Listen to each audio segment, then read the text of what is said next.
నమస్కారం ప్రియా చౌదరి గారు. నమస్తే అమ్మా. వెరీ రీసెంట్ నేను ఒకటి ప్రాక్టికల్గా చూశాను అనమాట.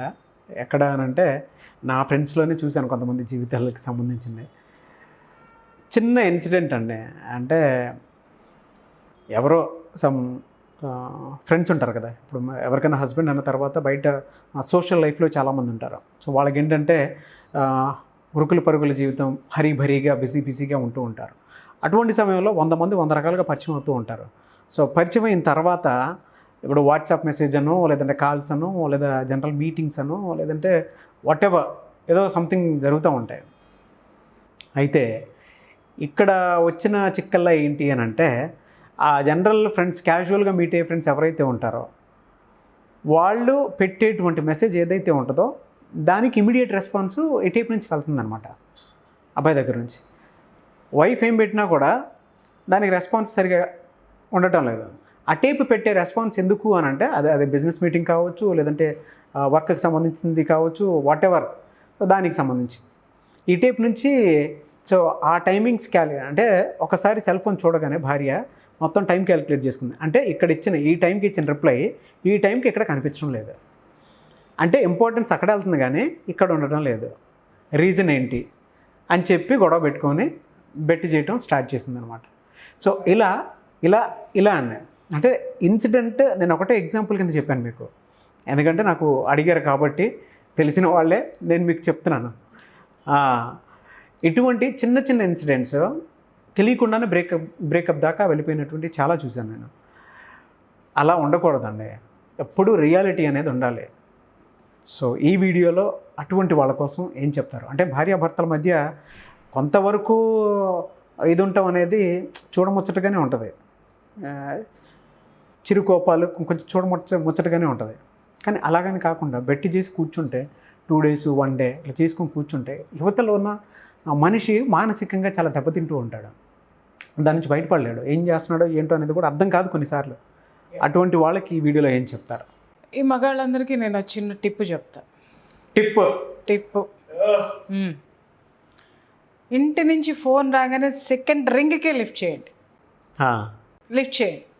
మీరు ఎంత విసుగ్గా అన్నా ఉండనివ్వండి, మీరు అక్కడ ఎలాంటి సిచ్యువేషన్ అన్నా ఉండనివ్వండి, జస్ట్ మీకు ఎంత కోపం అన్నా ఉండనివ్వండి, పెళ్ళ మీద పీకల దాకా కోపం ఉండనివ్వండి, ఇది దరిద్రం ఎప్పుడు వదిలిపోద్ది నా జీవితంలో అనేటటువంటి ఒక కసి ఉండనివ్వండి, లేకపోతే అమ్మో ఇది నన్ను చంపేస్తుంది, ఇది ఎప్పుడు అసలు ఏంటి నా పరిస్థితి ఏంటి అని నిరాశానికి స్పృహలో ఏ పరిస్థితుల్లో మీ పెళ్ళాం పట్ల ఏ ఫీలింగ్ ఉన్నా వెరీ సెకండ్ రింగ్కి ఫోన్ లిఫ్ట్ చేయండి.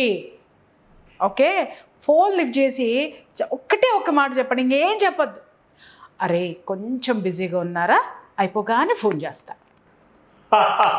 ఇది ఒక్కటే మాట సార్. అరే కొంచెం బిజీగా ఉన్నారా, అయిపోగానే ఫోన్ చేస్తా, చాలా టెన్షన్లో ఉన్నాను అని పెట్టేయండి. అది మళ్ళీ సాయంత్రం మీరు ఇంటికి వచ్చేదాకా మిమ్మల్ని కదిలిస్తే ఒట్టు. ఎలా చెప్తున్నాను నేను? నన్ను చూసారండి ఇప్పుడు? అబ్బే మా ఆయన్ని చూశాను కాబట్టి. మా ఆయన వెరీ నెక్స్ట్ రింగ్కి లిఫ్ట్ చేస్తారనమాట ఫోన్ లిఫ్ట్ చేసి, అరే అసలు చాలా టెన్షన్లో ఉన్నారా ఏంటి, ఏమన్నా ఇంపార్టెంటా అనగానే, టెన్షన్ అనగానే ఇంపార్టెంట్ ఏం చెప్తాను, నా పిండా కూడా నేనే చెప్తాను. అయ్యో నేను చూసుకుంటాలే, యూ క్యారీ ఆన్ అండి అంట. వస్తుంది అక్కడ అన్ని పోసుకోల కబుర్లో ఉంటాయి, లేకపోతే నిజంగా బిజినెస్ మీటింగ్ ఉండొచ్చు, ఏదన్నా ఉండొచ్చు. మళ్ళీ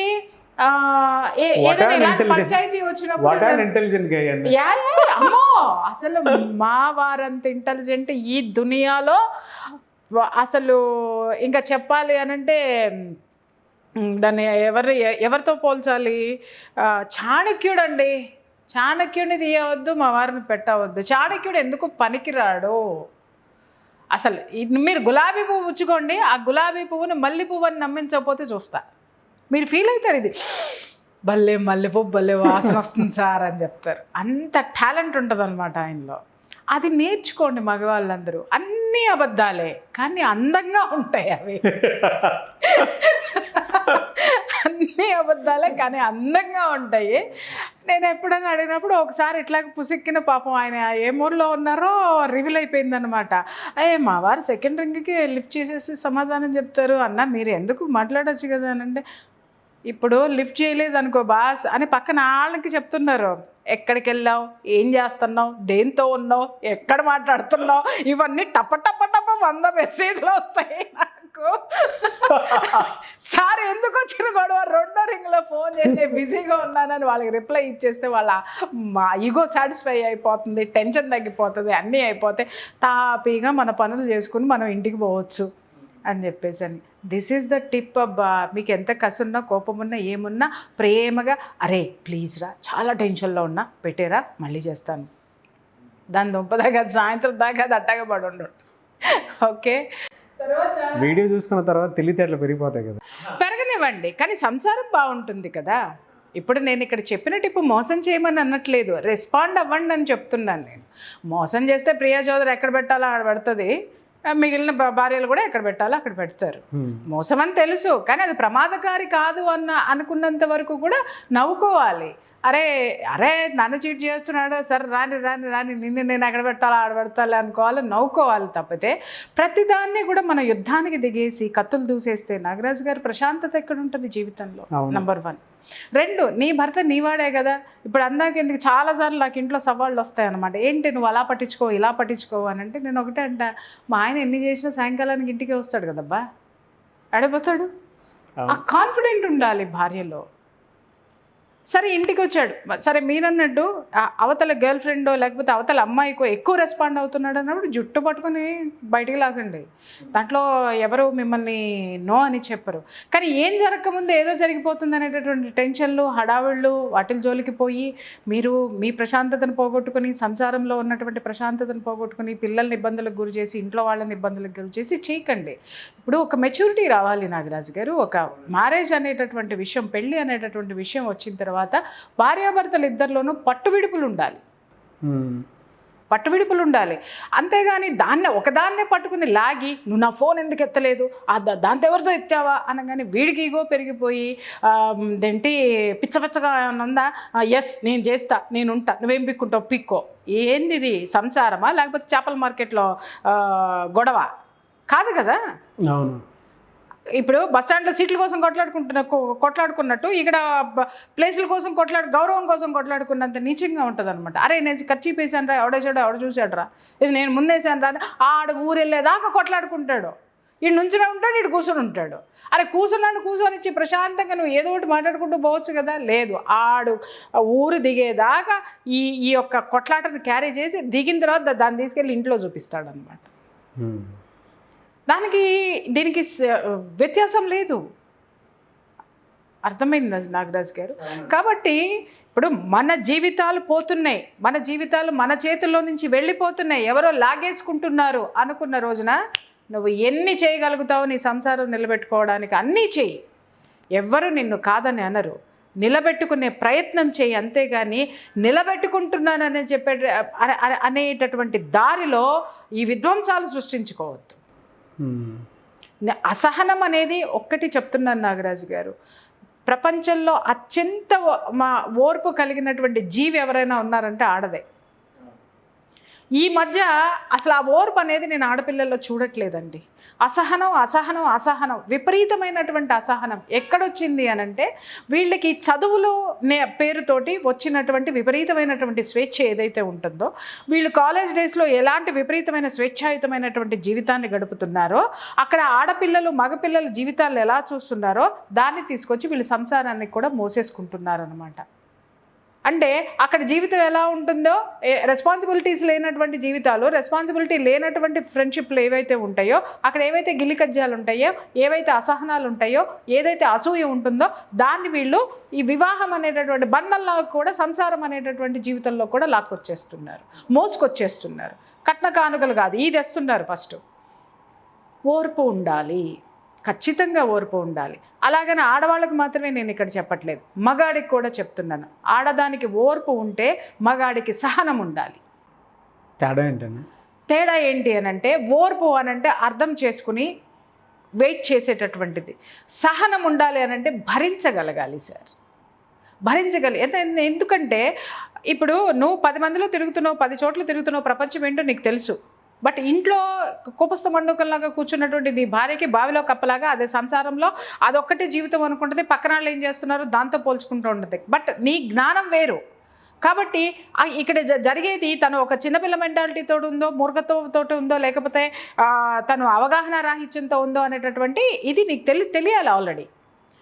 ఆ తెలిసినప్పుడు తను ఎక్కడ మార్చుకోవాలో వెయిట్ చేసి ఆ మార్చుకునేటటువంటి దశగా ప్రయత్నించడంలో నువ్వు కొంత వెయిట్ చేయాలి. దట్ ఈస్ కాల్ సహనం. భార్య అరిచేయంగానే ఒక ఫోన్ పెట్టేయంగానే మళ్ళీ తిరిగి అని కుక్కలాగా కొట్లాడుకొని రోడ్డు మీద పడే కంటే ఇట్లా ఎన్నాళ్ళండి నాకు అర్థం కాకడితే ఇవాళ రేపట్లో పెళ్ళి అంటే నాకు భయం వేస్తుంది సార్. నిజంగా నాకు వచ్చే కౌన్సిలింగ్లు చూస్తుంటే యంగ్స్టర్స్ దగ్గర నుంచి అందరూ ఉన్నారులేండి, ఒకళ్ళనని నేను చెప్పట్లా. ఏ సంసారంలో కూడా ఓర్పు సహనం అనేది ఈరోజు లేదు, కనిపించట్లేదు. అది మృగ్యం అయిపోయింది. దయచేసి దాన్ని తెచ్చుకోండి. పట్టు విడుపులు ఉండాలి. ఎప్పుడు పట్టుకోవాలా అనంటే నీ జీవితం నీ పట్టు జారిపోతుంది అనుకున్నప్పుడు జుట్టు పట్టుకొని వెనక్కిరా. మిగిలిన వాళ్ళందరూ మాట్లాడతారు, అబ్బా మొదటి నుంచి చేసుకొని ఉన్నట్టయితే బాగుండు అని చెప్పేసి అని. వాళ్ళకి చెప్పు, కావాల్సినంత ఓర్పు వహించానని చెప్పు. ఆ సంసారము అక్కడ చేజారిపోతుంది, మునిగిపోతుంది. కాబట్టి జుట్టు పట్టుకొని లేపుకుంటున్నానని చెప్పేసి నువ్వు సమాధానం చెప్పు. దానికి సంఘం కూడా నీకు సపోర్ట్ చేస్తుంది. అంతేగాని ప్రతి చిన్న విషయాన్ని కూడా ఇప్పుడు ఇంకొక విషయం కూడా నాగరాజు గారు మీరు చెప్పింది 100% కరెక్టే. భార్య మెసేజ్ పెడితే గంటకో 2 గంటలకో ఇస్తాడు. పక్కన ఆవిడ మెసేజ్ పెట్టంగానే మీరు అన్నారు చాలా భలే చక్కగా సమర్థించుకొని వచ్చారు, బిజినెస్ అయి ఉండొచ్చండి అని. బిజినెస్కి సమాధానాలు ఇస్తే పెళ్ళామేమనదు. పెళ్ళాంకి అనాల్సిన అవసరం లేదు. నువ్వు బిజినెస్ బియాండ్ బిజినెస్ నువ్వు ఏదన్నా పెట్టినావు అనుకో దీనికి గాలుతుంది. మూసుకొని బిజినెస్ చేసుకొని రా, ఇంకా అంతకు మించి ఎందుకు. ఇప్పుడు మా ఇంట్లో కూడా కూర్చొని మేడం ఓ మేడం అంటే కాలుతూ ఉంటుంది నాకు. ఏమండి కాఫీ ఇవ్వమంటారా అని, అగో అంటే అక్కడేమో మేడం అని వంకర్లు పోతే తిరుగుతూ మాట్లాడచ్చు. ఇక్కడ నేను కాఫీ ఇవ్వనా అంటే నీకు సేవ చేయడానికి కదా అని మాట్లాడితే మండదా ఉత్తరాది. బ్యాలెన్స్ చేసుకోండి. సహనం అంటే అది బ్యాలెన్స్ చేసుకోండి సార్. అక్కడ మేడంతో ఎంత హొయ్యలు పోతా మాట్లాడుకుంటున్నావో నీ భార్య జీవితాంతం అది తప్పదు, నీతో ఉండాల్సిందే. నీ భార్య వచ్చినప్పుడు నీ అవసరం కోసం అడుగుతున్నప్పుడు ఒక్క నిమిషం పాజ్ ఇచ్చి ఇక్కడ మాట్లాడు, లేదా ఫోన్ చేసే ముందు మాట్లాడు. అమ్మ నేను ఒక ఇంపార్టెంట్ ఫోన్ మాట్లాడుతున్నాను, ఇప్పుడు నీకేమన్నా ఉందా, ఫోన్ అయిన తర్వాత నేను మాట్లాడతాను, నన్ను డిస్టర్బ్ చేయకో. చెప్పుకోవడానికి ఏం మాయరోగం.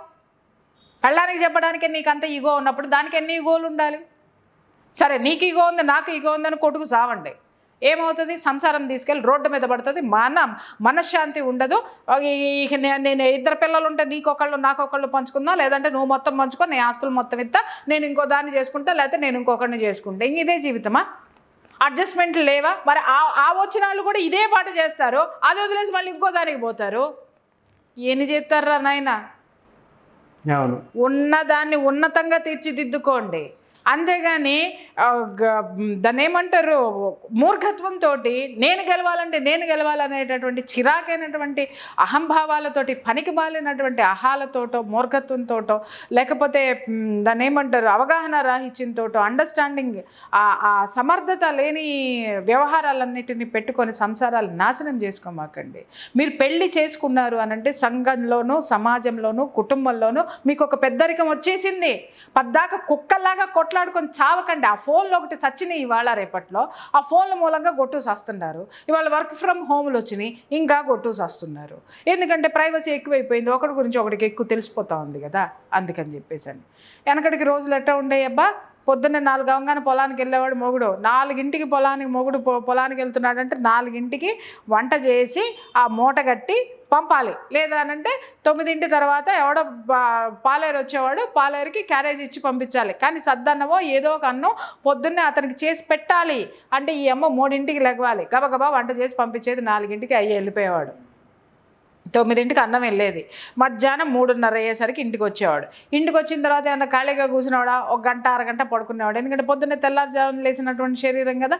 అదైన తర్వాత 4 అవ్వగానే చక్కగా కండువా దులుపుకొని అదేంటి దాన్ని ఏమంటారు ఆ పంచాయతీ దగ్గరకో లేకపోతే ఇంకెక్కడి దగ్గరకో నలుగురు ముచ్చట్లు పెట్టుకునే దగ్గరికి వెళ్ళి ఆడ కూర్చుని వచ్చేవాడు. సాయంత్రం 6ంటికి వచ్చేసరికి మళ్ళీ వేడివేడిగా అన్నం కూరలు అన్నీ ఉండేది. ఈవిడికి బాధ్యతలు ఉండేవి. బావగారికి ఏం కావాలో, అత్తగారికి ఏం కావాలో, ఆడపడుచుకి ఏం కావాలో, ఇంకేం కావాలో, అదేం కావాలో, ఇదేం కావాలో, సంసారంలో మరదలకి ఏం కావాలో, ఆడపడుచులకి ఏం చేసి పెట్టాలో, ఏ పెళ్ళిళ్ళు ఉన్నాయో, పేరెంటాళ్ళు ఉన్నాయో, ఇవన్నీ ఉన్నాయి. మళ్ళీ అన్నం పెట్టేసేయంగానే ఉమ్మడి కుటుంబము అందరు నిద్రపోయిన తర్వాత భర్త దగ్గరికి పోవాలా. అది కూడా ఒక 10-15 నిమిషాలు, మళ్ళీ ఎవరు చూడకుండా బయటకు వచ్చేయాలా. సో వాళ్ళిద్దరి మధ్య ఏమై ఉండేది అని అంటే ఆ బంధంలో ఉన్నటువంటి తేనె కొంచెం కొంచెమే జురుకునేవాళ్ళు, మనస్ఫూర్తిగా జురుకునేవాళ్ళు కాదు. మీరు ఇలా చెప్తుంటే నాకు మా అమ్మ నాన్న గుర్తొస్తున్నారు. అదే ఇష్యూ. అందుకని వాళ్ళు 70 ఏళ్ళు 80 ఏళ్ళు వచ్చినా ఒకళ్ళనొకళ్ళు తిట్టుకుంటున్నా ఆ తిట్లలో ఎలా ఉంటుంది అంటే ఒకళ్ళ మీద ఒకళ్ళకి అలవిమాలిన ప్రేమ ఉంటుంది. ఎందుకుంటుంది? వాళ్ళల్లో ఇంకా ఏదో ఉంది. ఈడు పెళ్ళికి ముందే మొత్తం చూపించేస్తాడు, ఆయమ్మ పెళ్ళికి ముందు మొత్తం చూపించేస్తుంది. పెళ్ళైన తర్వాత ఇంకేం మిగులుతుంది? ఇక్కడ ఏం మిగలట్లేదు. వీళ్ళిద్దరికీ మితిమీరిన స్వేచ్ఛ, మితిమీరినటువంటి దగ్గరతనం కూడా ఈ కొట్లాట్లకు దారితీస్తుంది నాగరాజు గారు, ఈ అసూయకి దారితీస్తుంది. దయచేసి ఎవడి పనులలో మునిగిపోండి. భార్యాభర్తలు ఇద్దరు కొంచెం టైం మాత్రమే పెట్టుకోండి అబ్బా. 2 విషయాలు, 1 భోజనం చేసే దగ్గర, 2 బెడ్ దగ్గర, చాలు. ఇంకా అంతకుమించి మీకు అవసరంలా జీవితం. ఇంకా తర్వాత మధ్యాహ్నం పూట ఆదివారం పూట ఉందనంటే మీ పిల్లల యొక్క ప్లానింగ్ దగ్గర, ఇంకా అంతకు మించి సంసారం అవసరం లేదమ్మా ఇప్పుడున్న రోజుల్లో. ఇదే నా సలహా. టిప్ ఒకటి చెప్పారు, సలహా ఒకటి చెప్పారు. బ్రహ్మాండంగా టిప్ చెప్పారు. Thank you so much Priya Chaudhary గారు. Thank you. సో చాలామంది అయితే మెడిటేషన్ క్లాస్కి సంబంధించి అడుగుతూ ఉన్నారు, జాయిన్ అవ్వాలని అనుకుంటూ ఉన్నారు. 11 days ప్రోగ్రామ్, దాని గురించి ఏం చెప్తారు? ఏ విధంగా అప్రోచ్ అవ్వాలి? ఇప్పుడు మాట్లాడుకున్నాం కదా, ఓర్పు లేదు, సహనం లేదు. ఈ 2 కావాలంటే కూడా మెడిటేషన్ కావాలి. ఆ మెడిటేషన్లో కూర్చుంటే ఈ అమ్మకు అర్థమవుతుంది. ఏమని అర్థమవుతుంది అని అంటే, నేను ఎక్కడ కొట్లాడాలి, ఎక్కడ కొట్లాడకూడదు, అసలు ఎందుకు అనుమానించాలి, నా మీద నాకు నమ్మకం ఉంది, నా భర్త మీద ఎంత నమ్మకం పెంచుకోవాలి, అనుబంధాన్ని పెంచుకోవడానికి నాకు ఏ విధమైనటువంటి మార్గాలు ఉన్నాయి అనేటటువంటి జ్ఞానం ఈ అమ్మకు వస్తుంది. ఆయనకేమో 10 సార్లు మెసేజ్ పెట్టిన 10 దానికి తిరిగి మెసేజ్లు పెట్టుకుంటూ ఫోన్లు చేస్తూ ఉంటే నేను ఎంత కచడా పని చేస్తున్నాను, అసలు నేనేంటి, నా జీవితం ఏంటి, నా సంసారం ఏంటి, దాన్ని సరైనటువంటి పద్ధతిలో నడుపుకుంటే నాకుండే విలువైనటువంటి జీవితం ఏంటి అనేటటువంటి జ్ఞానం ఈ అయ్యకు వస్తుంది. ఓకే. తర్వాత మళ్ళీ ఇంకా మళ్ళీ చెప్పాలి అనుకుంటే మన ఒంట్లో వచ్చేటటువంటి వ్యాధులు, అర్థమైందా, మన కంటికి కనిపించేటటువంటి విస్ఫోటనాలు, ఇవన్నీ డైరెక్ట్గా ఇండైరెక్ట్గా మన మనసు మీద ఒక ప్రభావాన్ని చూపిస్తాయి నాగరాజు గారు. మనస్సుని నిర్మలంగా ప్రశాంతంగా ఉంచుకొని ఒక అద్భుతమైనటువంటి జీవితాన్ని సరైన పద్ధతిలో నడిపించుకోగలిగేటటువంటి శక్తి సామర్థ్యాలు ఈ యొక్క మెడిటేషన్ ద్వారా వస్తాయన్నమాట. అలాగే ఇప్పుడు ఇట కొట్లాడుకుని తూచ్ నీ జీవితం ఏది, నా జీవితం నాది అని చెప్పి అనుకున్న వాళ్ళు, లేదు విధి వక్రీకరించి ఒంటరి జీవితాన్ని అనుభవించాల్సి వచ్చినటువంటి వాళ్ళు, అలాగే జీవితంలో అన్నీ ఉన్నాయి కానీ ఏదో కోల్పోయాను, ఏదో కావాలి, అదేంటో తెలియదు అనుకునేటటువంటి వాళ్ళు, అలాగే శారీరక మానసిక బాధలు ఉన్నటువంటి వాళ్ళు, ఆర్థిక సమస్యలు ఉన్నటువంటి వాళ్ళందరికీ కూడా ఈ 11 days మెడిటేషన్ అనేది ఇట్స్ ఎ బూస్ట్ అండి. ఒక శక్తిని ఇస్తుంది ప్రతి ఒక్కరికి. అప్రోచ్ ఏ విధంగా ఉండాలి అంటే ఎలా? ఇప్పుడు స్క్రీన్ మీద ఉన్న నెంబర్కి కాల్ చేస్తే మా వాళ్ళు చెప్తారు నాగరాజ్ గారు ఎప్పుడు అపాయింట్మెంట్ అంటే క్లాసెస్ ఎప్పుడు స్టార్ట్ అవుతాయి, అసలు జాయిన్ అవ్వడానికి ఏ ప్రాసెస్ ఏంటి అనేది వాళ్ళు చెప్తారు. They can contact that number. Thank you so much Priya Chaudhary గారు. Thank you. సుమన్ టీవీలో మీ పర్సనల్ అండ్ బిజినెస్ ప్రమోషన్స్ కోసం కింది నెంబర్కి కాంటాక్ట్ చేయండి.